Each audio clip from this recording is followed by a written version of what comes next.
네, 안녕하세요. 13주차 강의를 시작하겠습니다. 오늘 강의에서는 이제 데이터베이스 설계와 ER 모델에 대해서 이제 배우는 시간을 가지고자 하는데요. 이렇게 지난 시간까지는 아마 이렇게 데이터베이스에 대해서 이제 매니지먼트 시스템, 그 특히 이제 서버 클라이언트 매니지먼트 시스템으로 해가지고 공유 기능까지 하는 이런 데이터베이스 기능들에 대해서 배웠는데 오늘은 좀 더 이제 앞으로 돌아가는 약간 이런 내용입니다. 앞으로 돌아와서 데이터베이스를 처음에 어떻게 만들 것인가, 설계할 것인가. 그러니까 건물로 비교하자면은 데이터베이스 설계 도면을 어떻게 만드는 것인가 하는 얘기에 대해서 하게 될 것이고요. 그리고 특히 이제 그런 데이터베이스 설계하는 데 있어서 핵심적인 ER 모델, 이라는 것에 대해서 오늘 공부해보는 시간을 가질 것입니다. 지난 시간 잠깐 복습해보면은 이 데이터베이스 관리 시스템 중에서 이렇게 공유 기능을 사용하기 위해서 이렇게 서버 클라이언트 모델을 이제 사용하는 것에 대해서 이제 배웠습니다. 이렇게 특히 이제 이런 공유 기능을 이제 음, 어떤 프로그램들은 이제 지원하지 않는데요. 예를 들어 엑셀 프로그램 같은 경우에 공유 기능을 지원하지 않죠. 그래서 한 컴퓨터에서 이제 한 소프트웨어, 한 프로그램이 모든 일을 다 합니다. 엑셀이란 프로그램이 그 파일 이제 시스템에 가가지고 엑셀 파일을 이제 이렇게 읽고 또 수정하고 화면에 이제 사용자에게 보여주고 하는 이런 그 서버 클라이언트 없이 그냥 모든 일을 다 하는 이런 프로그램이 있는 반면에 어떤 프로그램들, 특히 이제 이런 외부의 다수의 사람이 공유하는 이런 음, 기, 기능을 지원하기 위해서 이렇게 서버 클라이언트로 이제 나눠서 소프트웨어가 있는 경우가 있습니다. 이제 특히 이제 MySQL도 그 중에 하나입니다. MySQL 같은 경우에도 서버 소프트웨어가 따로 있고요. 클라이언트 소프트웨어가 따로 있습니다. 그래서 서버 소프트웨어가 깔린 PC를 서버 컴퓨터라고 하고 이 서버 소프트웨어에 깔린 부분에 이제 파일 시스템에 데이터베이스가 이제 파일이 이제 있게 되는 것입니다. 그래서 이 데이터베이스 파일은 오직 서버 소프트웨어만 이제 접근하고 관리할 수 있습니다. 수정할 수 있고요. 그 다음에 그럼 다른 클라이언트 소프트웨어는 어떤 것이냐? 클라이언트 소프트웨어는 다른 컴퓨터, 외부의 이제 컴퓨터들에 이제 설치가 되어서 이, 이 서버 소프트웨어와 이제 통신을 해서 이제 동작을 하는 것입니다. 그래서 서버 소프트웨어는 이 서버 컴퓨터에 설치가 되어서 이 인터넷의 어떤 포트들을 이제 리스닝, 듣고 있고요. 클라이언트 소프트웨어가 이제 다른 컴퓨터에 깔려서 이제 맨 처음에 이제 접속을 이제 시도합니다. 접속을 시도하면은 접속되었다 이렇게 이런 메시지를 주고요. 그러면 이제 둘 간에 연결이 되고 클라이언트 소프트웨어 이제 SQL 명령어들 우리가 배웠죠. 뭐 이제 인서트 뭐 어쩌고 밸류 해가지고 이렇게 그 SQL 문을 전달을 해주게 되면은 이 서버 소프트웨어가 그 SQL 문을 받아서 이제 그거에 해당되는 SQL을 실행을 해서 데이터베이스를 변경하게 됩니다. 아시겠죠? 그래서 이런 이제 서버 사이드에 이제 소프트웨어가 따로 있고 클라이언트 사이드에 소프트웨어가 따로 있기 때문에 클라이언트 소프트웨어를 이제 다른 여러 이제 멀티플 PC에 이제 깔고 이제 접속을 함으로써 이제 이런 공유 기능을 한 데이터베이스에 대한 공유 기능을 이제 지원한다는 것을 배웠습니다. 네. 그러면 이게 지난 시간까지 이제 배웠던 데이터베이스 관리 시스템, 특히 이제 소프트웨어의 기능이었습니다. 오늘은 이제 데이터베이스 이제 설계에 대해 배울 것이고 아까 말씀드렸다시피 설계는 이제 데이터베이스를 이제 도면을 만드는 작업과 같습니다. 그러니까 아까 우리가 데이터베이스들 특히 관계형 데이터베이스들은 이 테이블들로 이제 이루어졌다고 이제 말씀을 드렸고 그 테이블들의 이제 구조가 이제 테이블 스키마 아시죠? 이제 그 이름하고 이제 속성으로 이렇게 정의되는 속성 1, 속성 2 이런 테이블 스키마를 어떻게 만들 것인가. 결국 이제 테이블에 보면 헤더 부분을 만드는 거죠. 헤더 부분. 속성 1, 속성 2 뭐 이렇게 해가지고요. 그럼 나중에 이제 데이터들이 이제 이 테이블 속성의 스키마에 기초해가지고 쭉쭉쭉 입력이 되게 되는 것이 이제 그 데이터베이스라고 할 수 있는데, 그러니까 속성을 어떻게 정의하냐. 이것이 사실 데이터베이스를 어떻게 정의하냐. 이 부분이고요. 데이터베이스 설계를 하는 부분입니다.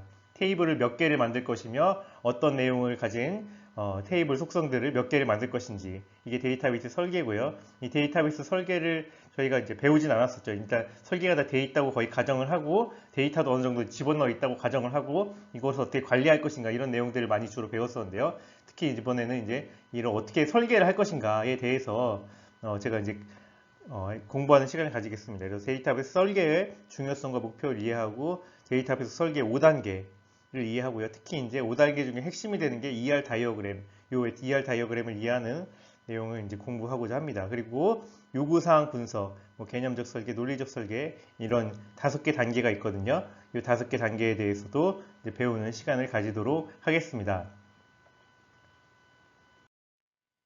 예, 그래서 데이터베이스 설계에는 우리가 아까 말씀드렸다시피 데이터베이스의 설계도를 만드는 것 같다. 특히 이제 어떤 구조를 어떻게 일단 정의해 두는 이런 부분이라고 할 수 있고요. 데이터베이스 모델링이라고도 하고 데이터베이스 추상화라고도 합니다.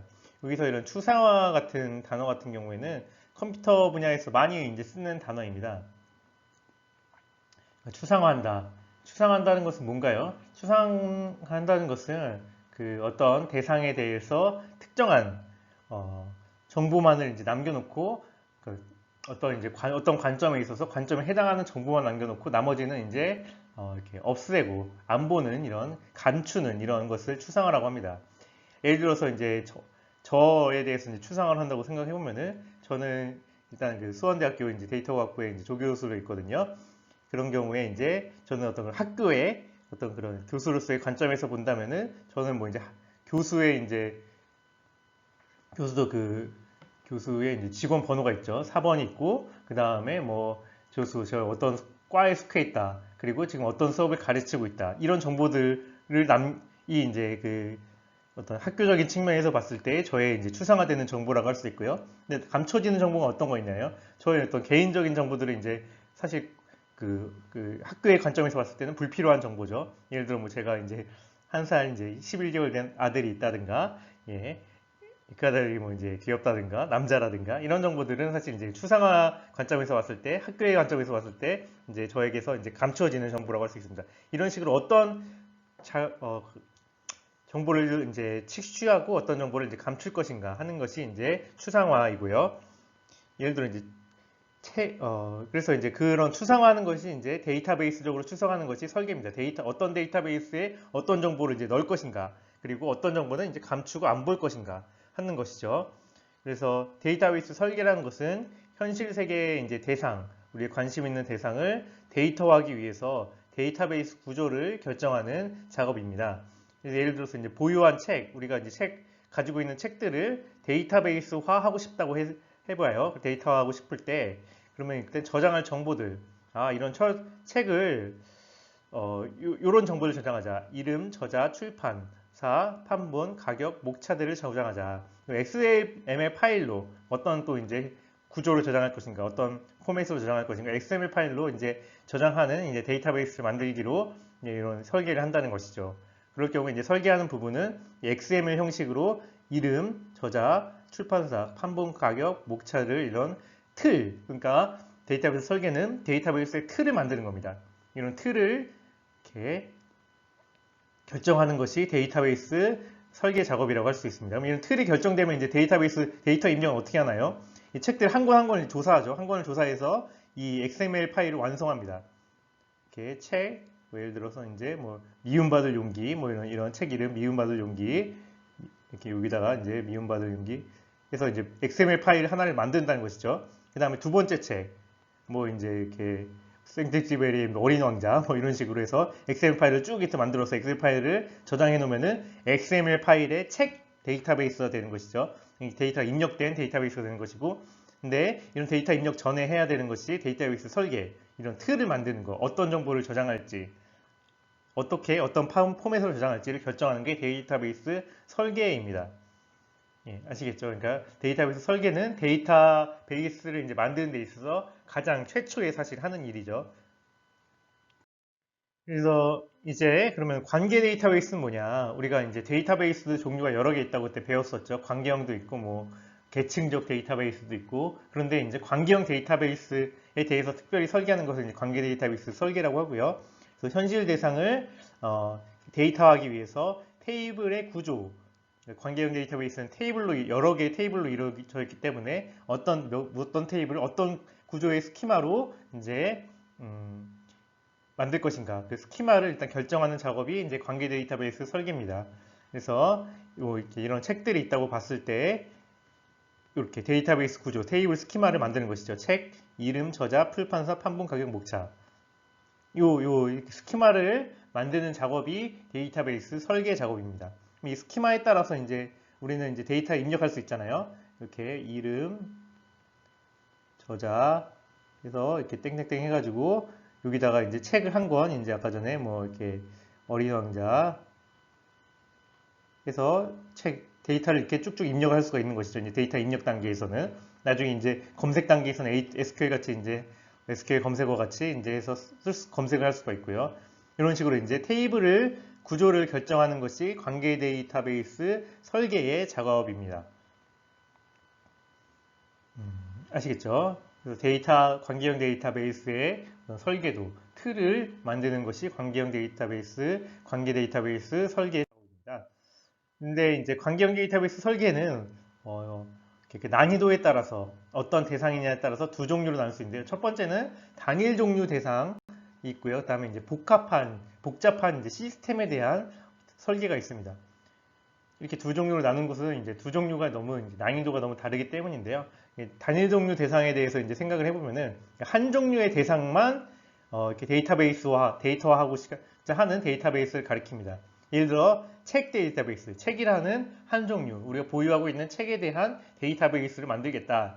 또는 이제 앨범이란 데이터베이스, 우리가 보유하고 있는 음악 앨범들, 아니면 인터넷에 이제 여태까지 공개 발매된 앨범들, 이렇게 음악 앨범들에 대한 데이터베이스를 만들다든지 이런 식으로 한 종류의 대상만 이렇게 데이터베이스화 하고자 할 때를 이제 지금 보고자 하는 것인데요. 그때는 완성된 데이터베이스에는 그러면 테이블 몇 개가 들어있을까요?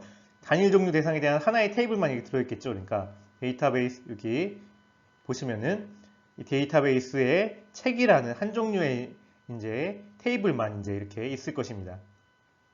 그러면 이제 이 요 스키마를 만드는 작업은 너무 사실 바로 되게 쉽습니다. 현실 세계 대상에서 저장할 속성 항목을 이름, 저자, 출판사, 목차를 이제 저장하겠다 이런 속성 항목을 선택하는 것 자체가 이제 그냥 관계 데이터베이스를 설계하는 작업 끝입니다. 그쵸? 바로 이제 되게 직접적이고 1차적입니다. 우리가 이제 머릿속에 암산으로도 이제 다 이제 할 수 있는 이런 작업이죠. 현실 세계의 책들에서 이런 데이터베이스 스키마를 만드는 작업. 단일 종류 대상에 대해서요. 예, 이런 작업은 굉장히 간단한 작업이라고 할 수 있습니다. 그런데 이제 문제가 되는 것은 무엇이냐? 현실 세계에서 이제 우리가 데이터화하고자 하는 대상이 복합 시스템일 때가 이제 문제가 됩니다. 예를 들어서 다양한 종류의 대상이 상호작용하고 있는 이런 복합 시스템을 우리가 데이터베이스화 하고자 할 때는 그런 경우가 얘가 무엇이냐면요. 예를 들어 상점 시스템, 어떤 현실 세계의 어떤 고객이 어떤 물품을 어떤 직원에게 이제 구매하는 이런 상점 시스템을 데이터베이스화 하고자 할 때 테이블을 몇 개를 무슨 테이블을 어떻게 만들어야 되나요? 물품 테이블, 고객 테이블, 뭐 직원 테이블 뭐 이런 거 여러 개 만들어야 될 텐데요. 이런 식의 다양한 종류의 대상이 서로 간에 이제 상호작용하고 있는 복합 시스템에 대해서 우리가 데이터베이스를 이렇게 만들고자 할 때는 이 데이터베이스 설계 작업이 굉장히 이제 난이도가 높아진다는 것이죠. 그러니까 왜냐하면 완성된 데이터베이스에는 이 복합 대상에 대한 여러 개 연결된 테이블이 이제 이루어져 있을 것이기 때문에 어떤 대상을 어떤 속성을 가진 어떤 테이블 구조로 설계할 것인지에 대해서는 이 복잡하고 또 고도화된 의사결정 작업이 필요하게 되는 것입니다. 그래서 이제 이런 복합 시스템에 대해서 관계 데이터베이스를 이제 설계하기 위해서 특별하게 이제 복잡한 체계적인 작업이 필요하고 그것을 위한 하나의 이제 중간 단계의 설계 모델이 이제 사람들이 개발한 것이 있고요. 그게 객체 관계 다이어그램입니다. 객체 관계 다이어그램이요. 그래서 보시면은 이제 현실 세계에서 우리의 이제 데이터베이스 설계의 목표는 무엇이냐? 이런 이제 테이블들 스키마 테이블 스키마를 완성하는 것입니다. 데이터베이스 스키마를 완성하는 것이고, 고객, 뭐 직원, 물품 구매에 대한 이런 데이터베이스 스키마, 테이블에 대한 그 헤더들이죠. 헤더들을 완성하는 것이 목표인데, 그런데 이제 요 시스템에서 바로 이제 어떤 테이블 몇 개를 딱딱 이렇게 만들겠다 하는 것이 어렵잖아요. 예, 어렵기 때문에 중간 단계로 이런 ER 다이어그램이라는 것을 이제 그래프로 이제 만들게 되고요. 그 그래프를 통해서 이 데이터베이스 스키마로 이제 바꾸게 됩니다. ER 다이어그램 잠깐 살펴볼까요? ER 다이어그램은 하나의 이제 그래프입니다. 그래프라는 것은 이제 컴퓨터 이제 자료 구조 중에서 이제 그 노드들과 간선들, 엣지들 또는 링크들이 서로 간에 이제 연결되어 있는 그 자료 구조가 이제 그래프 구조인데요. 예를 들어 이제 여기서 이제 고객, 직원, 물품 이런 것들이 이제 노드들이고요. 구매, 이름, 전화번호 등록 이런 노드들이 이렇게 간선들로 서로 간에 이제 연결된 간선들로 이렇게 표현되어 있는 것이 그래프로 표현되어 있는 것이 ER 다이어그램입니다. 이 다이어그램이 있으면 이제 이 다이어그램을 통해서 이제 이 테이블을 이제 스키마를 만든다는 것이죠. 이제 이것을 어떻게 만드는지 살펴보도록 이제 계속해서 이제 이후에 오늘 수업 시간에 살펴보겠습니다. 먼저 이제 개체 다이어그램, ER 다이어그램을 이제 좀 더 자세히 알아보고자 하는데요. ER 다이어그램은 뭐냐? Entity Relationship 다이어그램입니다. 그러니까 Entity는 뭔가요? 한글로 개체고, Relationship은 뭔가요? 이게 관계죠, 관계. 또 예전에 릴레이션을 배웠었는데 릴레이션과 릴레이션십은 서로 다릅니다. 릴레이션십은 관계, 릴레이션은 그냥 릴레이션이고요. 그래서 엔티티와 개체와 관계로 이루어진 다이어그램을 ER 다이어그램이라고 하고 또는 뭐 ER 모델이라고 합니다. ER 모델, ER 다이어그램, 개체 관계 다이어그램, 개체 관계 모델, 엔티티 릴레이션십 모델 뭐 이런 식의 이름들을 이제 쓰게 되는데요. 이제 그 현실 세계를 결국 이제 테이블 스키마로 변환하기 위한 그러니까 이런 어떤 데이터베이스 설계에서의 중간 단계 모델입니다. 그래서 현실 세계를 개체와 관계의 그래프로 표현한 것이고요. 예. 그래서 이제 그 그래프는 이제 이렇게 개체랍니다. 노드들과 이제 간선들, 이런 링크들로 이제 이루어져 있는데요. 노드들은 이제 세 종류의 노드가 있습니다. 첫 번째 종류의 노드는 개체 노드입니다. 개체 노드. 개체 노드는 직사각형으로 나타내는데요. 그러니까 이 어떤 우리가 시스템에 있을 때, 현실 시스템에 있을 때 중요한 정보를 가진 사람이나 사물을 얘기합니다. 아까 상점 같은 경우에 어떻게 되나요? 상점에서는 고객이라는 어떤 종류들, 그 다음에 직원이란 종류들, 물품이란 종류들이 서로 간에 이제 상호작용이 있는 시스템이죠. 상점 시스템을. 어떤 고객이 어떤 물품을 어떤 직원에게 사는 것이 상점입니다. 상점 시스템이고요. 그래서 이렇게 명사적인 정보에 해당됩니다. 상점 시스템에서 명사적인 고객이 있고, 직원이 있고, 물품이 있구나. 그리고 이제 이런 명사적인 정보는 그 그래프상에서 이제 직사각형으로 나타냅니다. 그리고 이제 관계는 뭐냐? 관계는 이제 개체 간의 의미 있는 연관성. 그러니까 이 개체들, 아까 전에 명사들이 서로 간에 이제 그 연관이 되어서 어떤 사건을 만드는 것이 이제 관계입니다. 고객이 물품을 직원에게 구매한다는 것이죠. 그러니까 이게 어떤 서로 간에 이제 중요한 명사들, 사람이나 사물들이 서로 이제 대상들이 연관돼 연결돼서 하나의 이제 관계를 만드는 거. 그것이 관계입니다. 릴레이션십입니다. 릴레이션십은 이제 이 개체 관계 다이어그램에서 마름모로 이제 나타납니다. 그리고 이제 속성들이 있는데요. 속성들은 이제 개체와 관계에 이제 속하는 이제 부수 정보들입니다. 예를 들어 어떤 고객이란 어떤 정보를 가진 것이 고객인가요? 이름이 있고 전화번호가 있고 이 고객이 등록된 고객 정보가 등록된 등록일이 있을 것입니다. 직원 같은 경우에는 이름이 있고 전화번호가 있고 입사일이 있을 것이고 주소가 있을 것이고요. 물품은 이제 물품 이름, 물품의 판매업체, 물품의 가격 이런 이제 정보들 속성들이 이루어져 있고요. 이 구매는 이제 구매일, 수량 같은 이제 또 부수 정보들이 있습니다.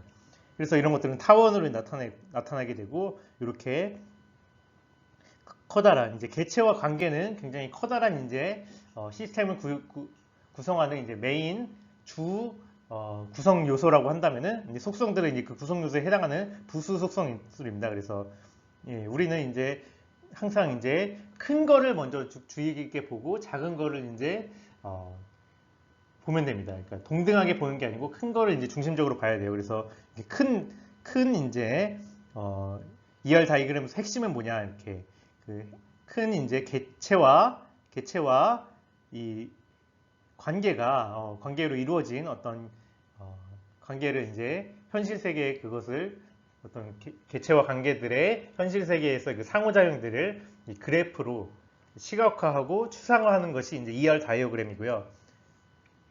아시겠죠? 그 다음에 이 ER 다이어그램을 하게 되면은 이제 ER 다이어그램을 먼저 만들게 되면은 왜 이걸 만드냐면은 ER 다이어그램을 만들게 되면은 이후에 테이블 스키마를 거의 자동적으로 굉장히 쉽게 만들 수 있기 때문입니다. 다시 설명을 하면은 현실의 시스템은 복잡한 여러 개체들과 관계로 이루어진 복잡한 시스템인데 이 시스템을 바로 테이블 스키마로 만들기 어렵기 때문에 우리는 ER 다이어그램이라고 하는 현실 세계를 이렇게 단순하게 표현하는 그래프로 표현해주는 ER 다이어그램을 먼저 그리고 그 ER 다이어그램을 그린 것에서 테이블 스키마로 변형을 한다. 이런 단계로 이제 데이터베이스 설계가 진행된다는 것을 이렇게 말씀을 드리겠습니다. 그래서 이제 어떻게 ER 다이어그램이 이제 테이블이 되는가, 뭐 이후에 이제 또 설명을 드릴 건데요. 지금 간단히 보면은 요 개체들 있잖아요. 하나의 개체, 지금 개체가 몇 개 있나요? 고객 개체, 직원 개체, 물품 개체가 있습니다. 그다음에 관계 개체는 관계는 하나가 있고요. 구매라는 관계는 하나가 있고요.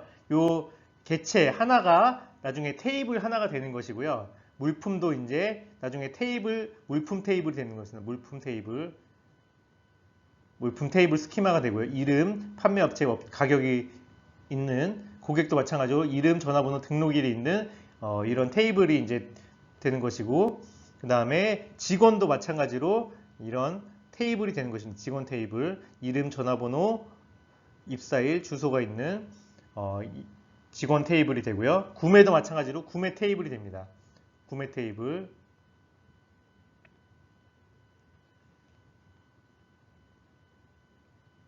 예.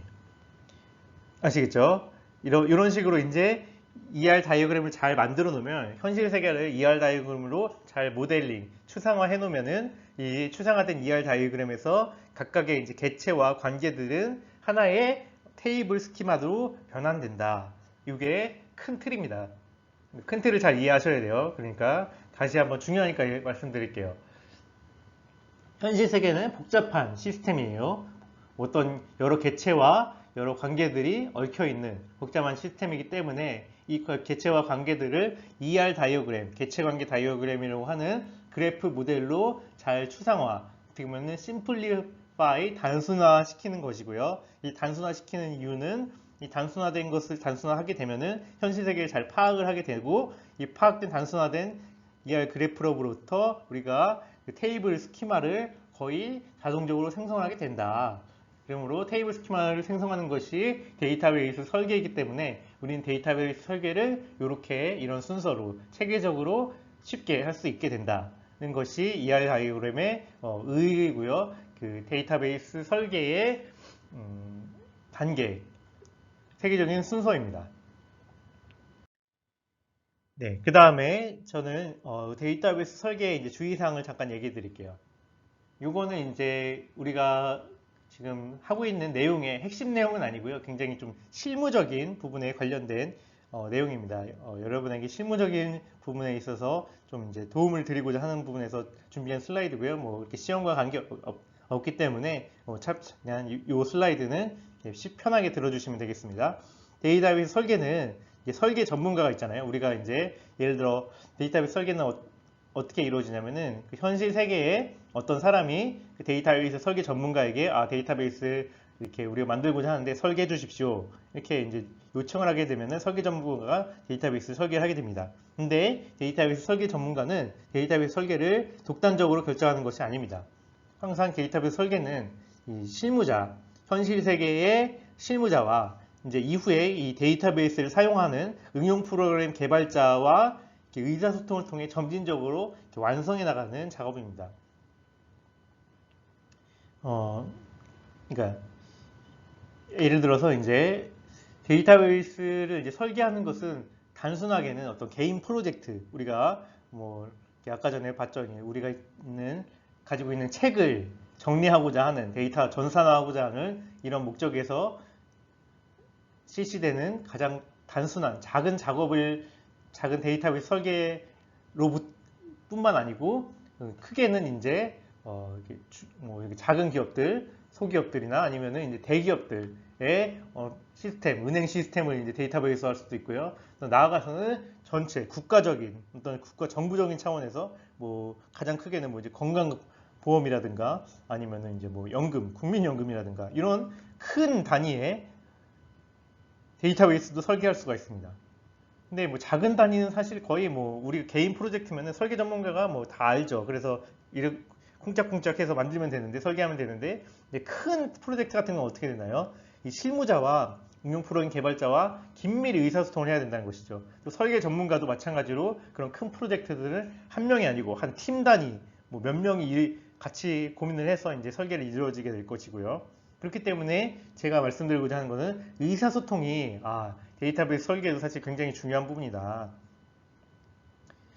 데이터베이스 전문가라는 분은 데이터베이스에 대해서 당연하게 설계에 대한 전문성을 갖춰야 되지만 뿐만 아니고 의사소통 영역도 중요하다. 실무적으로 이걸 말씀드리고자 합니다. 그래서 항상 이게 마찬가지예요. 어떤 우리가 이 소프트웨어 개발자 그리고 그다음에 데이터 분석가 이렇게로 이제 직업을 가지고 이제 일을 할 때는 의사소통 능력이 굉장히 중요하거든요. 어떤 그거를 이제 의뢰를 요청한 사람과 실무자들, 현실의 실무자들과 이런 의뢰인들과 이제 긴밀히 의사소통을 해야 되고요. 그 사람이 원하는 게 있거든요. 그 원하는 걸 만족을 시켜줘야 되기 때문에 우리가 이제 가령 이제 아까 말씀드린 대로 그 건강보험에 대한 이제 데이터베이스를 설계하려고 할 때 잘 모르잖아요. 그러니까 데이터베이스 건강보험을 실제로 알고 있는 사람은 뭐 보건복지부의 그 어떤 사람이라든가 실무자들이기 때문에 그 사람과 의사소통이 긴밀하게 할 수 있는 능력이 필요하다는 것입니다. 그래서 설계도 마찬가지로 현실 세계에서의 그 요구사항 또 제약사항들이 있는데 이것들을 이제 반영하기 위해서 우리가 아까 그 ER 다이어그램 그리고 테이블 스키마를 만들고 이런 다음에 실무자와 또 이렇게 소통을 하고 다시 또 이것이 맞는지 응용 프로그램 개발자와도 소통을 하면서 점진적으로 처음에 A라는 안을 만들었다가 또 이제 소통을 통해서 B라는 안으로 또 이제 바꾸고 C라는 안으로 바꾸고 이런 점진적으로 이렇게 설계도를 완성해 나가는 것이 설계라 한 번에 쫙 완성하는 것이 아니다는 것을 제가 이제 좀 말씀드리고자 이 슬라이드를 이제 얘기를 했습니다. 이거 뭐 시험에 나오는 내용 아니니까요. 그냥 잘 들어주시면 되겠습니다. 다음에 이제 관계 데이터베이스 설계는 어떤 단계들로 이루어져 있는가에 대해서 말씀을 드리겠습니다. 첫 번째 5개의 단계로 나눠져 있는데요. 근데 5개의 단계도 항상 제가 말씀드리죠. 이렇게 우리는 중요한 거, 핵심적인 거를 먼저 이제 흐름을 이해해야 되고요. 숲을 먼저 보고 그 다음에 나무들을 보는데 나무들도 숲에서 중요한 나무들 있잖아요. 중요한 나무들을 자세히 보고 또 덜 중요한 나무들은 이렇게 훑어보는 이런 공부 방법이 필요합니다. 그렇기 때문에 제가 중요한 부분은 뭐냐, ER 다이어그램과 ER 다이어그램을 결국 릴레이션 스키마로 바꾸는 이 두 개가 여기서 이 데이터베이스 설계의 핵심 작업입니다. 이 두 개를 결국 하기 위해서 이런 5개의 단계들이 있다고 보시면 되겠고요. 그래서 보시면은 요구사항 분석에서는 이제 이 어떤 우리가 ER 다이어그램을 1차적으로 만드는 게 목표거든요. 그래서 현실 세계에서의 개체와 관계 구조를 대략적으로 이제 스케치를 하고요. 이 개체와 관계들에 대해서 요구사항 명세서를 작성하는 게 요구사항 분석 단계입니다. 그러니까 ER 다이어그램을 이렇게 만들 준비를 하는 단계인 것이죠. 그다음에 2단계는 뭐냐? 결국 이 요구사항으로부터 ER 다이어그램을 그리는 것이 이제 개념적인 설계 단계고요. 논리적 설계는 뭐냐? 결국 이 ER 다이어그램은 중간 단계이기 때문에 논리적인 설계, 우리가 그 데이터베이스의 그서의 실제로는 구조라고 할 수 있는 릴레이션 스키마, ER 다이어그램을 릴레이션 스키마로 변환하는 과정이 3단계 논리적 설계 단계입니다. 그다음에 릴레이션 스키마에서 뭐 이제 그 DBMS로 구현하기 위한 뭐 도메인 제약 조건 뭐 포함한 어떤 그 물리적인 조건들을 완성시키는 것이 물리적인 스키마 단계고요. 물리적 설계 단계고, 그다음에 실제로 SQL 구문을 작성하고 실행하고, 그다음에 해서 데이터베이스 생성하는 것이 구현 단계입니다. 그렇기 때문에 설계도를 그리는 가장 중요한 단계 두 개는 ER 다이어그램을 작성하는 개념적 설계 단계, 또 릴레이션 스키마를 만드는 논리적 설계 단계, 이 두 개가 설계의 핵심 작업이다. 그래서 이 두 개를 이제 핵심적으로 저희가 깊이 배우고요. 나머지는 되게 훑어보는 수준으로 이제 배워보도록 하겠습니다. 그래서 1단계 요구사항 분석 단계입니다. 요구사항 분석 단계는 이제 실무자와의 인터뷰, 미팅을 통해서 이렇게 의사소통을 통해서 시스템에 대한 정보를 파악하고 시스템을 개체관계 구조로 대략적으로 스케치하는 단계가 있습니다. 예를 들어서 인터넷으로 회원들에게 상품을 판매하는 한빛마트라는 곳에 이 마트 시스템을 이제 데이터베이스로 만들고자 한다고 생각해 보십시오. 그러면 이 한빛마트의 이제 실무자들, 한빛마트에 실제로 근무하는 사람이 있죠. 이 한빛마트의 매니저와 이 데이터베이스 개발에 대한 면담을 이제 실행을 합니다. 그 다음에 이 한빛마트 시스템은 보니까 회원과 상품과 제조업체 게시글의 객체와 그들의 관계로 이루어졌다는 것을 대략적으로 이제 파악을 합니다. 그러니까 어떤 회원이 어떤 상품을 이제 주문을 하고요. 이 상품은 어떤 제조업체에 의해서 납품이 되고요. 그 다음에 어떤 회원은 산 상품에 대해서 게시글, 리뷰 게시글을 이제 올리는 이런 시스템으로 이루어져 있구나라고 이제 생각을 보는 것이죠. 대략적으로 이제 스케치를 한 것이죠. 그러면은 여기는 4개의 이런 개체들과 그들 간의 이제 관계로 이루어져 있다. 이렇게 파악을 하는 것입니다. 이렇게 인터뷰를 통해서. 그러면 대략적으로 이제 관계의 개체의 그래프를 스케치를 할 수가 있겠죠. 그런 다음에 이제 이 실무자의 인터뷰를 통해서 개체와 관계에 대한 요구사항 명세서를 작성하는 것입니다. 이 회원과 상품과 제조업체 게시글들이 어떤 정보들을 포함되어야 될 것이며 그 세부적으로는 좀 어떻게 구현되어야 될지에 대해서 이렇게 인터뷰를 해서 요구사항 명세서를 작성한다는 것입니다. 요구사항 명세서를 한번 볼까요? 아까 전에 우리가 한 4개의 이제 개체들이 있고, 그 다음에 개체들 간의 관계들, 파란색으로 된 네모들, 관계들이 있겠구나 싶어서 이렇게 스케치를 한 것이고요. 그 다음에 회원에 대한 인터뷰를 진행을 하는 것이죠.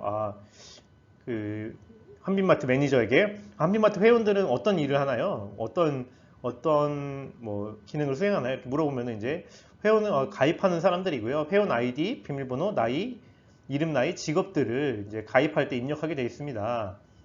그리고 가입한 회원에게는 등급이 부여되고 적립금이 부여됩니다.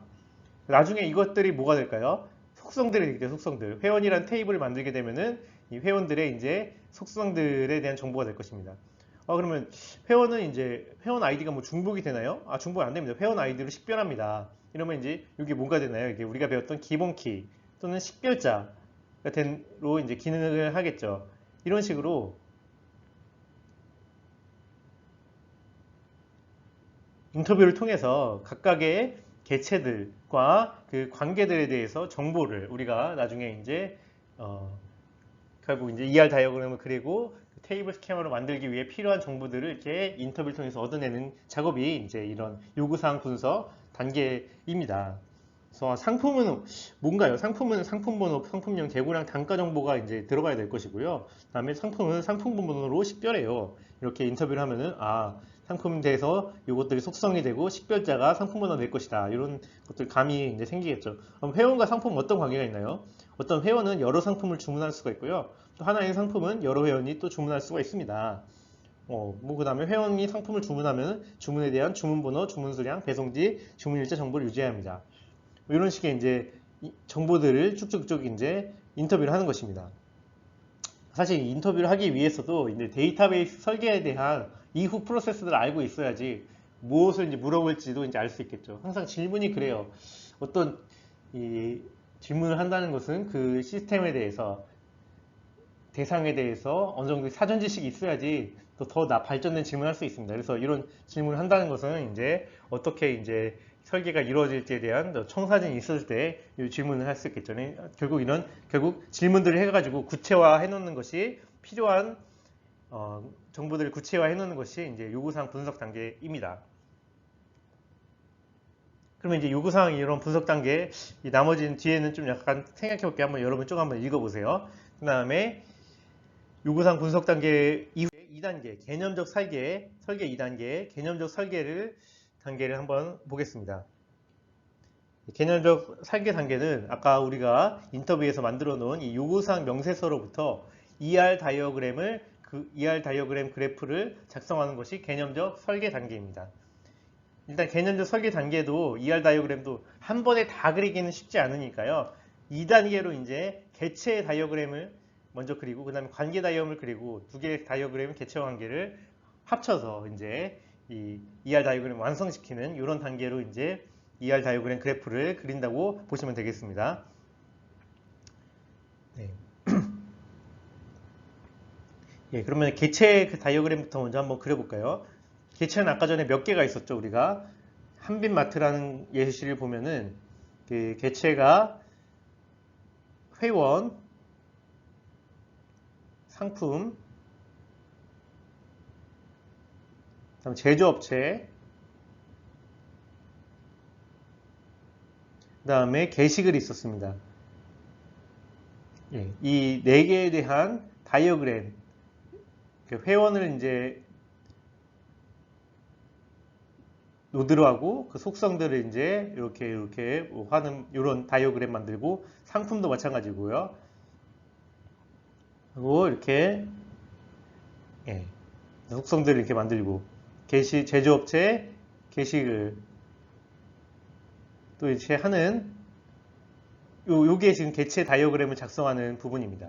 그리고 관계 다이어그램은 뭔가요? 회원과 예를 들어 뭐 상품이 이제 주문이라는 관계로 만들어져 있다. 그러면은 이제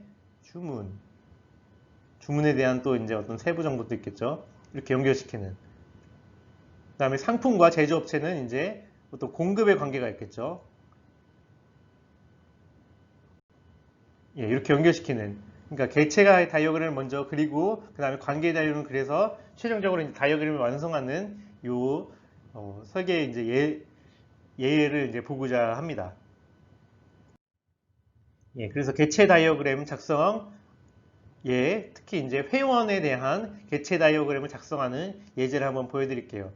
회원에 대한 일단 요구사항 명세서 이게 회원에 대한 요구사항 명세서입니다. 명세서로부터 개체 및 속성을 추출하고 개체 다이어그램을 작성하는 한번 예시를 보여드릴게요. 회원에 대한 요구사항 명세서 보니까 한빛마트의 회원은 이제 개체겠죠, 이게. 그 다음에 회원은 회원 아이디와 비밀번호, 이름, 나이, 직업을 가지고요. 또 가입한 회원에게는 등급과 적립금이라는 정보가 들어갑니다. 그렇기 때문에 뭔가요? 개체는 회원이고요. 회원이라는 개체의 속성에는 회원 아이디, 비밀번호, 이름, 나이, 직업, 등급, 적립금이 있음을 이제 볼 수가 있습니다. 그리고 이 회원은 회원 아이디로 식별한다. 이게 회원 아이디가 식별자다. 회원 아이디의 개체의 키 속성은 회원 아이디다. 이런 개체 및 속성들을 이제 이 요구사항 명세서로부터 이제 추출을 할 수가 있는 것이죠. 네. 그래서 보시면 결국 ER 다이어그램, 회원에 대한 개체 다이어그램은 어떻게 완성이 되냐? 이렇게 완성이 됩니다. 회원이라는 네모 상자, 그리고 개체를 나타내죠. 개체와 그 다음에 밑에 속성들, 회원 아이디, 비밀번호, 이름, 나이, 직업, 등급, 적립금, 그리고 회원 아이디는 특히 이제 키 속성이고요. 이렇게 회원이란 개체에 대한 개체 다이어그램을 완성한 내용입니다. 별로 어렵지 않죠. 그러니까 우리가 현실 시스템으로부터 개체가 몇 개 있는지, 어떤 특정한 종류의 대상들이 몇 종류가 있는지를 이렇게 개체 다이어그램으로 완성을 일단 한다는 얘기입니다. 그래서 나머지 아까 전에 4개가 있었죠. 나머지 다른 종류의 개체들, 회원 개체, 그 다음에 게시글 개체, 제조업체 개체, 상품 개체들이 있었습니다. 이런 개체들 4종류에 대해서도 똑같이 아까 회원 개체를 만든 것처럼요. 그 게시글 명세서로부터 요구사항 명세서로부터 이런 게시글이라는 개체는 글번호, 글제목, 글내용, 작성일자를 속성으로 가진다는 것을 이렇게 그래프로 나타내는 것입니다. 제조업체도 마찬가지고요. 제조업체명, 전화번호, 위치, 담당자를 속성으로 가진다. 상품도 마찬가지로 상품번호, 상품명, 재고량, 단가를 속성으로 가지는 개체의 다이어그램들을 네 종류를 완성을 이렇게 해놓는 것이 개체 다이어그램 작성 스텝 1 단계입니다. 개념적 설계예요. 그 다음에 두 번째 개념 설계의 2단계는 뭐냐? 관계 다이어그램을 작성하는 것입니다. 그러니까 예를 들어 이제 이런 회원이라는 개체와 게시글이라는 개체가 관계라는 것은 이제 연관되어 있다는 건데요. 개체 간에 회원이 게시글을 작성한다. 이런 관계로 연결이 되어 있으면은 동사적인 개체 관계라는 것은 이제 회원 개체들 간의 동사적인 관계를 얘기합니다. 회원이 게시글을 작성하는 이런 동사적인 관계가 있는 것이잖아요. 이럴 때 이런 작성이라는 부분을 이제 이렇게 이름으로 넣고요. 이게 마름모로 이렇게 만들어줘서 두 개를 연결시키는 것이 관계 다이어그램입니다. 근데 관계 다이어그램은 사실 이게 이 부분이 메인이고요. 이렇게 두 개의 다른 개체가 어떤 관계를 가지느냐를 이제 이렇게 연결시키는 것이 메인이고, 그 다음에 두 가지 세부 정보들을 이제 입력을 해주는 부분이 있습니다. 매핑 카디널리티라는 것과 참여 특성이라는 세부 정보를 이제 입력을 해주게 되는데요. 이렇게 매핑 카디널리티라는 세부 정보는 뭐냐면 부가 정보는 뭐냐면은 이게 이런 관계에 대해서 회원이 게시글을 작성하는 이 관계에 대해서 이렇게 하나의 개체가 상대방 개체와 몇 개의 관계성을 가질 수 있느냐를 이제 숫자로 이제 여기다가 이렇게 적어주는 것이 매핑 카디널리티입니다. 1대 다관계, 다대다관계 이런 것들이 있거든요. 1대 다관계는 뭐냐면은 한 명의 회원이 다수의 게시글을 작성할 수가 있잖아요. 그쵸? 제가 어떤 여러 개의 상품을 사가지고 각각 상품에 대해서 리뷰 게시글 이렇게 작성할 수가 있겠죠. 그러니까 한 명의 나중에 이제 회원이 이제 이건 회원이라는 건 이런 건 개체는 어떤 이제 그룹 집합이고요. 집합 안에는 사실 이제 회원 A, 회원 B, 회원 C, 회원 D 이렇게 있겠죠. 게시글도 마찬가지로 게시글 A, 게시글 B, 게시글 3번, 게시글 4번, 게시글 5번 게시글 이렇게 있고, 이럴 때 어떤 회원 A가 회원 A, B, C, D가 이렇게 있다고 쳤을 때 A, B, C, D가 있다고 쳤을 때 회원 A가 게시글 A도 작성한 회원 이렇게 여러 개를 작성할 수가 있죠. 반면에 이제 이 게시글은 작성이 되죠. 이렇게 작성. 반면 게시글 1번, 2번, 3번, 4번 이렇게 있다고 치면요. 5번 있다고 치면요. 게시글 1번은 B가 1번을 또 작성했을 수가 있나요? 안 되죠. 그게 안 되죠. 작성자는 무조건 한 명입니다. 그렇기 때문에 회원 A는 다수의 게시글을 작성할 수 있고, 게시글 A, 하나의 게시글은 한 명의 회원에 의해서만 작성이 됩니다. 그쵸? 그렇기 때문에 이것은 1대 N 관계입니다. 1대 다관계. 회원이 게시글과 작성이라는 관계로 연결되는 부분은 이렇게 세부적으로 그룹이라는 것을 떼고 개별 회원으로 봤을 때 결국 1대 다관계로 이루어져 있습니다. 이런 이제 몇 대 몇 관계로 이루어져 있는가는 것이 매핑 카디널리티입니다. 반면에 이제 다대 다관계는 뭐냐면은 회원이 A, B, C, D가 이렇게 있어요. A, B, C, D. 반면에 이제 상품은 1, 2, 3, 4, 5가 있어요. 회원 A가 상품 1을 주문하고 3도 주문할 수가 있겠죠. 그렇기 때문에 여기는 다예요. 적어도 1대 N 관계고요. 상품 측면에서 보면 어떻게 되나요? 상품 측면에서 보면은 1번 상품이 회원 A에 의해 주문될 수 있을 뿐만 아니고 B에 의해서도 주문될 수 있습니다. 그렇죠? B도 이렇게 주문할 수가 있죠. 그러면은 상품 측면에서 봤어도 1대 N 관계예요. 그렇죠? 그렇기 때문에 이것은 전체적으로 봤을 때 다대 다관계, N 대 N 관계라고 할 수 있습니다. 예. 이런 이제 관계들은 1대 N 관계가 있고 다대다 관계가 있고 1대1 관계도 사실 있을 수가 있고요. 이런 식으로 이제 그 몇 대 몇 관계를 이루고 있는가, 이게 나중에 이제 유의미한 정보로 쓰이거든요. 그렇기 때문에 이렇게 조사를 하는 겁니다. 그러니까 관계 다이어그램 작성할 때는 일단 첫 번째 이렇게 이 개체들을 서로 의미 있는 단어를 이렇게 써가지고 회원이 게시글을 작성한다, 이렇게 이런 단어를 작성이라는 단어를 써가지고 관계를 연결시키는 것이 첫 번째고요. 그 다음에 이 연결됐을 때 그 세부적으로 파고들면은 이렇게 이 회원이라는 이 그룹의 이제 멤버들을 실제로 이제 생각을 해놓고 게시글도 멤버들을 생각했을 때 1대 n의 관계냐, 뭐 이런 다대 한 개 개체가 몇 개의 상대방 개체와 관계 가능한가, 매핑 카더널리티를 정보를 써주는 것이 이제 두 번째 이제 개념적 설계에서 이제 하는 일입니다. 그다음에 참여 특성이라는 것도 있는데요. 그러니까 하나의 개체가 관계에 모두 참여해야 되는가, 이것이 이제 참여 특성입니다. 예를 들어 회원과 게시글이 있다고 쳐볼게요. 회원, 이것도 세부적으로 보면 멤버적인 측면에서 보면은 A, B, C, D가 있고요. 회원. 그 다음에 게시글 1, 2, 3, 4, 5가 있습니다. 회원 A는 게시글을 작성했어요. 이렇게. 근데 B는 게시글을 아직 안 썼어요. 안 쓸 수도 있죠. 그러니까 이 작성이란 관계가 없을 수도 있습니다. 그러니까 이런 경우에 회원은 이제 작성에 대해서 선택적으로 참여한다고 합니다. 어떤 회원은 게시글을 작성하지 않을 수도 있습니다. 그렇기 때문에 회원은 작성이라는 관계에 대해서 선택적으로 참여합니다. 선택적인 참여는 이렇게 선이 단일선이고요. 근데 어떤 게시글은 작성자가 없을 수가 있나요? 작성자가 없을 수가 없죠. 작성자가 없는 게시글이라는 건 존재할 수가 없습니다. 그렇기 때문에 모든 게시글은 반드시 어떤 회원에 의해서 작성이 되어야 됩니다. 그렇기 때문에 이거 게시글은 작성이란 관계에 대해서 필수적으로 참여한다고 하고요. 그래서 이중선으로 이렇게 긋습니다.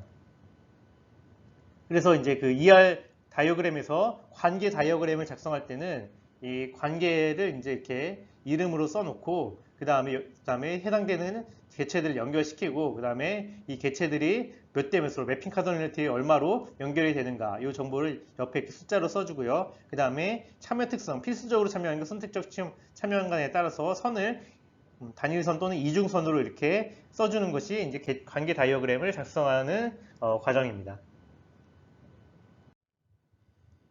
예, 그래서 이제 관계 다이어그램 작성 예 중에서 주문, 회원과 상품에 대해서 이런 회원 상품 개체들이 주문이란 관계로 이제 연결되는 주문 관계 다이어그램을 작성하는 예시를 한번 보도록 하겠습니다. 예, 그럼 주문에 대해서는 주문이란 관계에 대해서는 이런 이제 요구사항 명시서가 있습니다. 어떤 한 회원은 여러 상품을 주문할 수 있어요. 하나의 상품은 여러 회원이 주문할 수가 있어요. 그러므로 이제 회원과 관계는 주문이라는 관계는 회원과 상품에 대한 관계다. 주문이란 관계는 회원과 상품에 대한 관계고 회원이 상품을 주문하는 이런 관계고 회원 개체와 상품 개체는 하나 회원이 여러 상품을 주문하고 하나의 상품이 여러 회원에 의해서 주문되기 때문에 다대다 관계다. 그래서 n 대 m이라고 이렇게 숫자를 써주는 거고 있고요. 그 다음에 회원이 여러 상품을 주문하면은 그 다음에 이제 선택적인 특성 어떤 거예요? 어떤 회원이 다른 어떤 상품을 주문할 수도 있죠. 주문 안 했을 수도 있고요. 회원 가입만 하고 주문하지 않은 경우도 있을 수 있잖아요. 그렇기 때문에 선택적 참여고 마찬가지로 상품도 등록만 하고 아직 주문되지 않은 상품이 있을 수 있습니다. 그렇기 때문에 선택적 참여입니다. 그래서 선택적인 참여다, 둘 다. 그리고 주문이라는 관계는 또 주문번호, 주문수량, 배송지, 주문일자와 같은 주문에 대한 속성도 이제 가지고 있습니다. 세부 정보들, 부수 정보들도 가지고 있습니다. 그렇기 때문에 주문에 대해서 이런 4개의 속성들을 가진 요 주문 관계에 대한 다이어그램을 이렇게 작성할 수가 있습니다. 예, 또 마찬가지로 주문뿐만 아니고 상품과 제조업체를 공급이라는 관계로 이제 이렇게 관계 다이어그램을 작성할 수가 있고요. 또 이렇게 회원이 게시글을 작성한다는 이런 작성 관계를 또 이제 관계 다이어그램을 작성할 수 있습니다. 예. 그리고 공급에 대한 관계 다이어그램 한번 볼까요? 공급이란 관계 다이어그램은 상품이 제조업체를 공급하는 것인데 어떤 제조업체는 여러 개의 상품을 이렇게 공급했을 수가 있죠. 그쵸? 근데 어떤 상품은 반드시 여기서 그래서 1대 n이고요. 적어도 상품의 측면에서 봤을 때 어떤 상품은 여러 개의 공급자에서 사실 공급됐다고 볼 수도 있는데 여기서는 n 대 1로 한 거 보니까 어떤 상품은 반드시 한 공급자에 의해서만 공급된다고 지금 그 한빛마트 시스템이 이렇게 설정이 되어 있는 겁니다. 그렇기 때문에 여기 1대 N이고요. 상품은 반드시 공급자를 가진다. 그렇기 때문에 필수적 참여, 여기는 제조업자는 공급할 수도 있고 안 할 수도 있기 때문에 선택적 참여로 지금 이제 이렇게 공급이라는 관계 다이어그램을 작성해 둔 것을 볼 수 있습니다. 그리고 부수 정보들, 공급 일자와 공급 양을 지금 이렇게 부수 정보로 넣어 놓은 것이고요. 작성도 마찬가지, 작성이라는 관계도 회원이 다수의 게시글을 작성할 수도 있고, 근데 게시글은 반드시 한 회원에 의해서 작성해야 되기 때문에 1대 N 관계고, 게시글은 반드시 회원이라는 작성자가 필요하기 때문에 필수적 참여, 회원은 작성을 했을 수도 있고 안 했을 수도 있기 때문에 선택적 참여다. 이런 식의 지금 이렇게 부수 정보들을 이제 입력을 해놨고요. 작성에 대한 부수 속성들은 없네요. 지금 없고. 그 다음에 이렇게 그래서 공급 주문 작성이라는 그 관계 다이어그램을 이렇게 작성한 예제고요. 이 관계 다이어그램과 그다음에 개체 다이어그램을 이렇게 연결해 놓으면은 최종적으로 이렇게 ER 다이어그램을 완성시킨 것입니다. 개체 관계 다이어그램을 이렇게 우리가 완성을 해 놓은 지금 상황인 것을 볼 수 있습니다. 그러니까 지금 이렇게 그래프로 나타내 보니 어떤가요?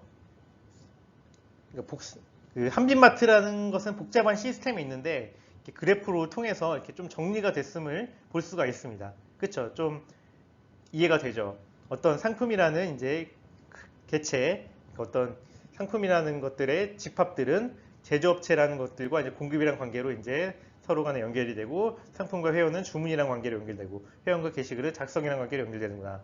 이렇게 한빛마트가 돌아가는 시스템에 대해서 단순화, 추상화된 것을 볼 수가 있습니다.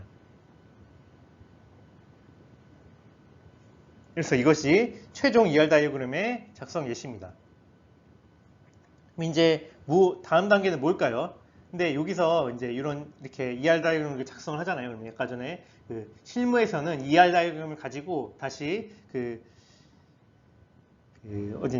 실무자에게 갑니다. 한빛마트 매니저에게 가서 우리가 이제 한빛마트 시스템을 이렇게 파악을 했는데 이게 맞습니까?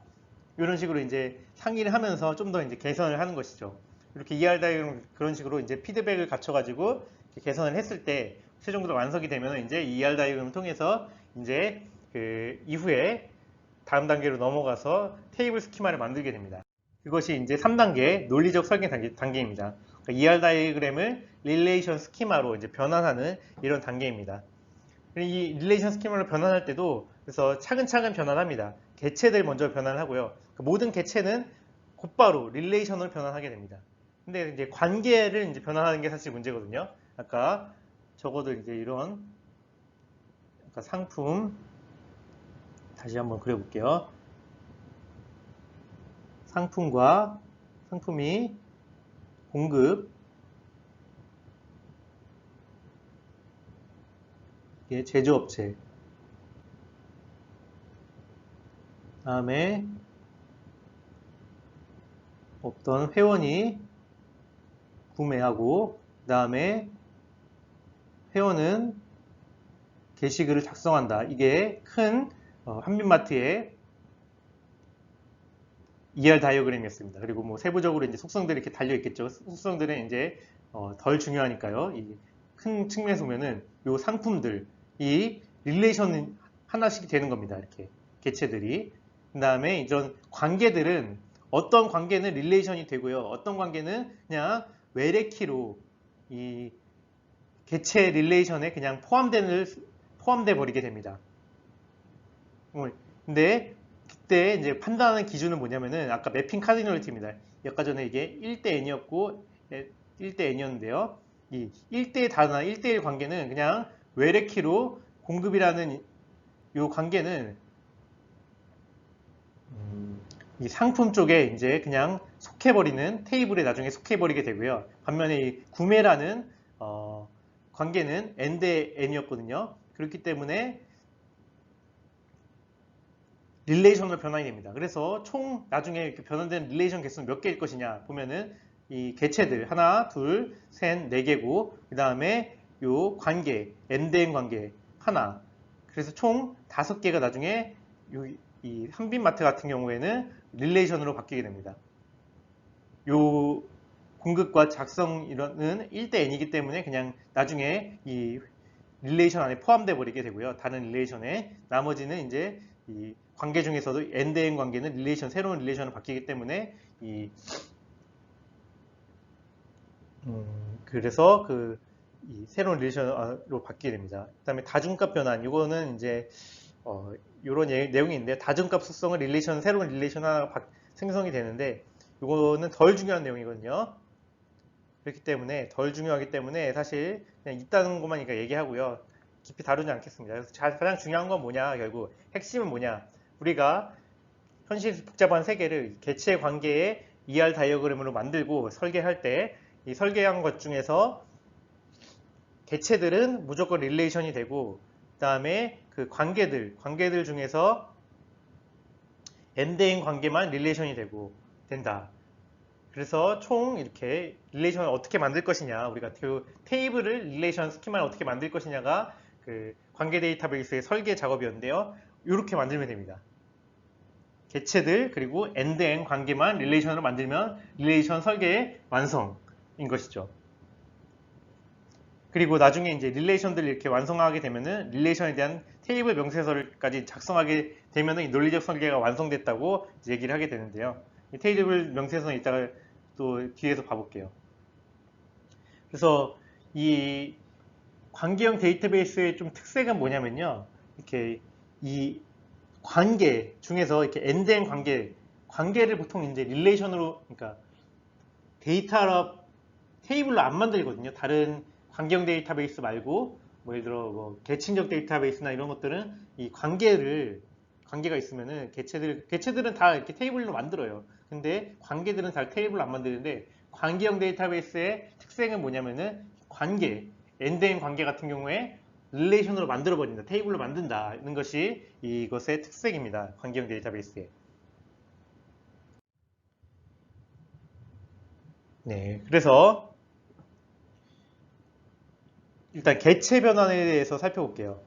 모든 개체는 릴레이션 스키마로 변환한다는 것입니다. 그래서 개체가 아까 전에 4개가 있었죠. 상품, 제조업체, 그 다음에 회원, 게시글. 간단해요. 상품이라는 개체에 대해서 요것들 속성들이 이제 결국 이제 속성으로 가지는 속성이 돼버리는 릴레이션이 됩니다. 회원 아이디도 마찬가지고 회원 아이디, 비밀번호, 이름, 나이, 직업, 등급, 적립금을 이제 속성으로 가지는 이런 릴레이션으로 바꾸면 됩니다. 나중에 이제 회원이 이제 가입하게 되면은 쭉쭉 입력이 되겠죠. 데이터들이 여기다가 이런 틀에 맞춰서요. 지금 설계는 틀을 항상 만드는 거라고 했으니까요. 마찬가지로 이제 제조업체도 이렇게 이런 틀로 완성이 되고요. 게시글도 틀로 완성이 되고요. 간단하죠. 개체들은 그래서 바로 릴레이션 스키마로 변환된다. 개체 변환은 사실 어렵지 않고요. 근데 관계는 뭐냐? 관계 변환 중에서 1대다와 1대1 관계는 외래키로 이제 그냥 포함이 되게 됩니다. 외래키로 개체의 릴레이션에 포함됩니다. 예를 들어 이제 공급이란 관계가 있는데 이거는 n 대 1대 n 관계잖아요. 그러니까 상품이 반드시 어떤 특정한 제조업체를 필요로 합니다. 그렇기 때문에 상품 안에 이 제조업체가 들어가게 됩니다. 이 상품이 이 제조업체부터 공급되었다. 공급이라는 관계를 더 명시해주기 위해서는 뭐 공급업체 이런 식으로 이제 이름을 좀 더 바꿔주면 더 좋을 텐데요. 이 공급업체는 어떤 특정한 제조업체에 대한 키를 가지고요. 그러니까 이 제조업체 외래키인데요. 이 제조업체를 가리키는 정보로 이제 이렇게 릴레이션 안에 포함이 되게 됩니다. 그렇죠. 이 상품은 이 제조업체에 의해서 공급되었다. 그리고 요게 공급에 대한 세부 부수 이제 속성들은 이제 마찬가지 상품 안에 다 포함이 되게 됩니다. 이 상품의 공급 일자는 얼마고 공급량은 얼마고. 마찬가지로 1대 N 관계. 어떤 회원이 게시글을 작성했다고 할 때 이것도 이 부분도 게시글 안에 N된 부분 안에 게시글 안에 릴레이션 안에 포함돼 버립니다. 그래서 이것의 게시글에 작성한 회원은 누구다. 이 외래키는 여기를 가리키고 있겠죠. 그러니까 이게 굳이 이 공급이라는 것에 대해서 릴레이션을 만들 필요 없이 이렇게 외래키로 이 공급의 관계를 다 표현할 수 있기 때문에 새로 이제 테이블을 안 만든다고 보시면 되겠습니다. 테이블 만드는 것은 항상 테이블을 만들게 되면은 테이블을 새로 관리를 해줘야 하기 때문에 그 자원 소비가 발생하게 되거든요. 그래서 최소한의 자원을 우리가 아낄 필요가 있죠. 테이블을 안 만들고도 이 공급이라는 관계를 표현할 수 있으면은 테이블 굳이 만들 필요 없는 겁니다. 그래서 그런 내용에 의해서 1대 다관계는 그 테이블 기존의 개체 관계에 새로운 테이블로 만들지 않고 기존의 테이블의 안에 포함된 정보로서 이 공급이라는 관계를 표현할 수가 있고 정보를 잃지 않고 표현할 수 있기 때문에 이렇게 그 외래키로 표현하면서 그 다른 개체 테이블 안에 정보를 부가 정보로 이제 속하는 정보로 삽입을 해놓는 것이 변환 과정이라고 보면 되겠습니다. 근데 반면에 관계 변환에서 다대다 관계는 있잖아요. 이렇게 주문과 같은 다대다 관계는 그 특정한 이제 그 개체 안에 정보를 표현할 수가 없습니다. 표현하기 어렵기 때문에 새로운 아이의 테이블로 만들게 됩니다. 그러니까 특정 회원 아이디가 특정 상품을 주문했고 그거에 대한 주문번호, 주문수량, 배송지, 주문일자는 이렇다는 것으로 이 회원 아이디는 지금 여기 회원을 가리키고 이렇게 외래키로 가리키게끔 이 새로운 테이블을 5번째 테이블을 이렇게 만들게 되는 것입니다. 그러니까 정리해 보면은 개체 관계 이제 그래프에서 개체는 다 릴레이션이 되고요. 관계 그래프에서 1대 n 관계는 그냥 그 개체 관계에 속하는 정보로 이제 삽입이 되게 되고 그다음에 n 대 m 관계는 새로운 릴레이션으로 만들어진다. 예, 뭐 할 수 있겠습니다. 그렇기 때문에 여기는 한번 시험에 이 내용을 한번 나올 수 있겠네요. 예를 들어서 개체 관계 릴레이션에서 어떤 시스템을 개체 관계 다이어그램으로 이렇게 만들었더니 개체가 총 10개가 있었고 관계가 15개가 있었다. 근데 1대 n 관계가 뭐 7개였고 n 대 m 관계가 8개였다. 개체가 이게 10개고요. 관계가 15개가 있는데 그러면 총 나중에 완성되는 요거를 이제 변환했을 때 ER 다이어그램이고요. 이거는 이렇게 스키마로 이제 데이터베이스 테이블 스키마로 바꿨을 때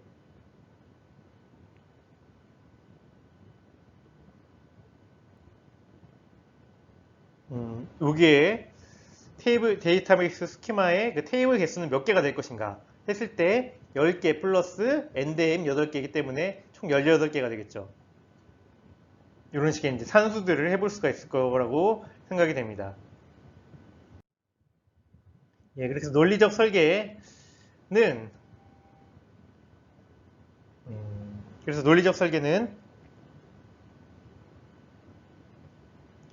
이 ER 다이어그램을 테이블 스키마로 이제 바꾸는 것과 함께 테이블에 대한 명세서를 이제 작성해주는 부분까지입니다. 그래서 테이블 명세서란 건 뭐냐면은 릴레이션 스키마 변환 후에 속성의 데이터 타입이나 길이, 널, 값 허용 여부, 기본값, 제약 조건들을 이제 세부적으로 결정하고 문서화해 놓는 작업입니다. 그러니까 데이터 타입이 뭔가요? 이거는 도메인이죠, 도메인. 여기도 도메인 정보고요. 널값 활용 여부, 뭐 기본값, 제약 조건. 그러니까 여기서 테이블 명세서는 그래서 릴레이션 스키마에 대한 설계 정보를 기술한 문서고요. 테이블 이름, 회원이고요. 회원에 대한 테이블 명세서에 대한 예시를 보면은 회원이란 테이블은 속성이 지금 7개를 가지고 있고요. 각 회원 아이디 속성은 데이터 타입이 발차. 그러니까 이게 여기 이렇게 정하는 것까지, 그러니까 도메인을 정하는 것까지는 논리적 설계고요. 그다음에 물리적 설계는 그 밖에 다른 이제 물리적 설계들을 이제 해놓는 것인데요. 이 논리적 설계는 이제 아무튼 논리적 설계는 이렇게 데이터 타입까지 이제 명세화해 놓는 거. 널 값은 안 되고, 안 되고, 안 되고, 되고, 되고, 안 되고, 안 되고. 그다음에 기본 값은 얼마 설정은 어떻게 되고, 기본 키는 지금 무엇이고, 외래 키는 있는지 없는지, 제약 조건은 어떻게 되는지. 이렇게 테이블 명세서를 작성해 놓는 부분까지가 논리적 설계입니다. 논리적 설계까지 하면은 거의 다 완성이 됐죠. 그렇기 때문에 이제 물리적 설계와 이제 구현 단계는 사실 뭐 거의 이제 뭐 그렇게 중요하진 않은 부분이고요. 네, 중요하지 않다기보다는 거의 물리적 설계 완성되면은 쭉쭉 이루어질 수 있는 굉장히 좀 단순한 복잡하지 않은 과정입니다. 그래서 물리적 설계를 보면은 하드웨어나 운영체제의 특성을 고려해서 그러니까 우리가 그 윈도우에 지금 MySQL 깐다든가 윈도우에 뭐 아니면은 그 다른 MySQL 말고 뭐 마이크로소프트 서버를 깐다든가 이런 식 아니면 오라클을 깐다든가 이런 식의 그런 것들을 고려를 해가지고 필요한 인덱스 구조나 내부 저장 구조 등에 대해서 뭐 하드가 이제 좀 적다고 하면은 뭐 그런 하드를 언제 어디 얼마까지 사용되도록 할 것인가 뭐 이런 것들을 물리적인 단계에서 이제 좀 더 부가하는 작업이 이제 물리적 설계 단계입니다. 인덱스는 나중에 제가 좀 한번 다음 시간에 좀 더 얘기를 해드릴게요. 그 다음에 구현 단계는 뭐냐? 결국 이제 실제로 이런 우리가 만든 릴레이션 스키마, 테이블 스키마를 SQL로 작성을 해서 이렇게 크리에이트 테이블 보시죠? 아시죠? 이렇게 회의원이라는 테이블을 만드는데 속성은 이렇게 있고 도메인은 이런 것이고 난널 어떤 특성들이 이렇게 있고 그 다음에 뭐 프라이머리 키는 무엇이고 요거 같은 경우는 제약 조건에 대한 좀 더 이제 세부적인 이제 명령문을 이렇게 작성을 했어요. SQL 명령을 작성해서 DBMS에서 실행을 해서 데이터베이스 실제로 생성하는 것까지가 이제 구현 단계입니다. 예. 아시겠죠? 그래서 전체에 한번 요거는 이제 우리가 배웠고요. SQL 어떻게 작성하는지는.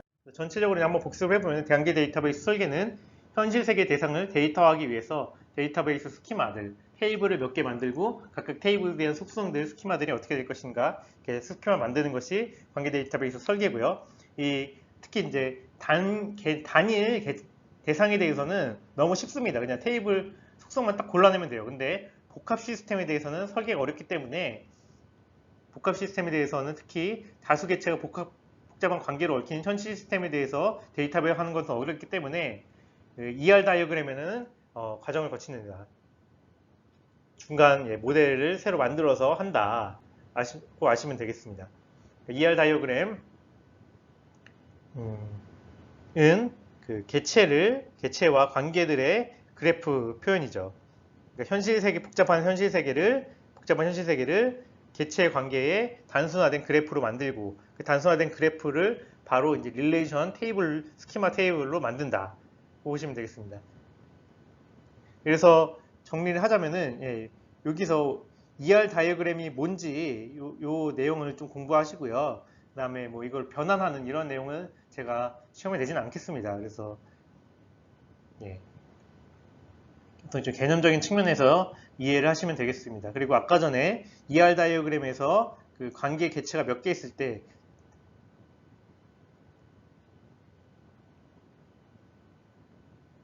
원투원, 원투엔과 그 다음에 N2M 관계 개체가 몇 개가 있을 때, 그 다음에 그 개체가 몇 개고,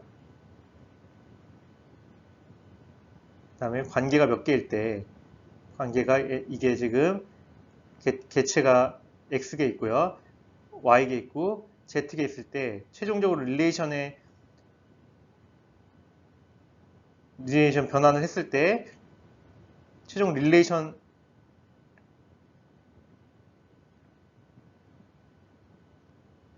몇 개가 생기냐면은 X 더하기 Z개가 생긴다. 요거 두 개 정도만 알아두십시오. 중요한 부분이라고 한다면 ER 다이어그램 부분과 그 다음에 이 ER 다이어그램에서 개체가 X, Y, Z 관계가 Y개, Z개 있을 때 전체적인 릴레이션은 X 더하기 Z개가 생긴다. 요 정도까지만 알아두시면 되겠습니다. 이렇게 오늘 이번 수업에 대해서는 실습 따로 안 할 거고요. 그다음에 숙제도 따로 없을 겁니다. 다음 시간에도 숙제 따로 안 내려고 하고요. 숙제는 더 이상 없고 기말 시험을 잘 준비해 주시면 되겠습니다. 그러면은 오늘 수업은 여기까지 해서 마치도록 하겠습니다. 감사합니다.